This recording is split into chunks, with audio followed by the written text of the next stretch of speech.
Hi అండి, అందరికీ నమస్తే. Welcome back to Satvika's veg cooking. ఈరోజు టమాటో ఆనియన్స్తో కారం ఎలా చేయాలో చూపిస్తున్నాను. చాలా బాగుంటుంది టేస్ట్ అనేది. ఇది పాతకాలం రెసిపీ అండి. మీరు కూడా తప్పకుండా ట్రై చేయండి.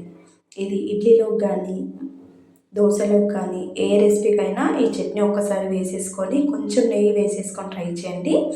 సూపర్ టేస్ట్గా ఉంటుంది.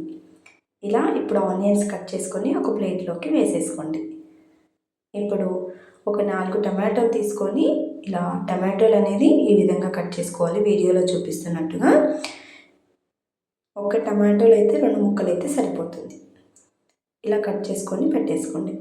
ఇప్పుడు స్టవ్ పైన ఒక తవా పెట్టేసుకొని దీంట్లోకి 1 టేబుల్ స్పూన్ ఆయిల్ వేసాక ఎండుమిర్చి యాడ్ చేసుకోండి. మీరు కారంకి తగ్గట్టు వేసేసుకోవాలి. ఒక 4-5 వెల్లుల్లి కూడా వేసేసుకొని బాగా కలపాలి. ఎండుమిర్చి అనేది బాగా ఫ్రై చేసేసుకోవాలి. మనం పట్టుకుంటే విరిగేటట్టుగా ఉండాలి. దీంట్లోకి ఆనియన్స్ కూడా వేసేసుకొని బాగా కలుపుతూ బాగా చూడండి, ఈ విధంగా అయితే సరిపోతుంది. ఇది కూడా ప్లేట్లోకి యాడ్ చేసుకొని పెట్టేసుకోండి. దీంట్లోకి మరి 1 టేబుల్ స్పూన్ ఆయిల్ వేసేసుకొని టమాటోలు అనేది ఇట్లా బోర్లించి ఉడికించుకోవాలి. ఒక 5 మినిట్స్ అయితే ఉడికితే సరిపోతుంది. చూడండి, ఈ విధంగా అయితే ఉడికితే ఇప్పుడు పైన ఉన్న తొక్కు తీసి సైడ్లో వేసేసుకోండి. ఇలా అన్నిటికీ ఇలా రిమూవ్ చేయండి. చాలా బాగుంటుంది టేస్ట్ అనేది.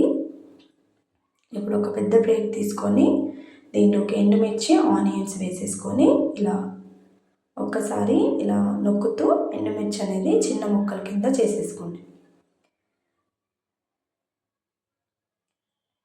ఇలా కలుపుతూ ఉంటే అది కొంచెం టేస్ట్ కూడా చాలా బాగుంటుంది. అలాగా ఇప్పుడు టమాటాలు కూడా యాడ్ చేసుకొని స్మాష్ చేసేసుకోండి.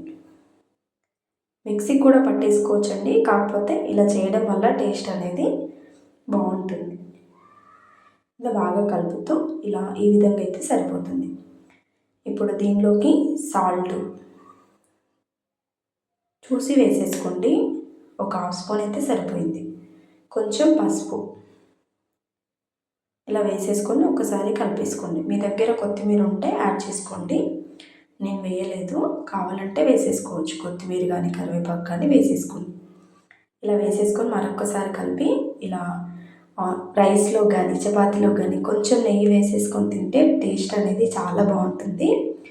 వీడియో నచ్చితే లైక్ అండ్ షేర్, సబ్స్క్రైబ్.